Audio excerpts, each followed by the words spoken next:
ఒక కేసు కట్టడం జరిగింది.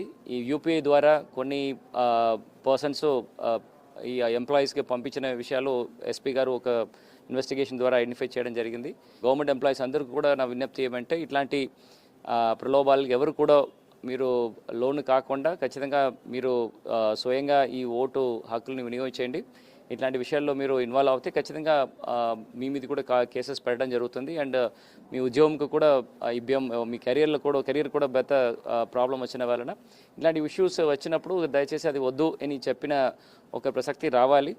So this is my advice and warning to all the government employees. Please don't encourage such activities which will be unnecessarily affecting your career.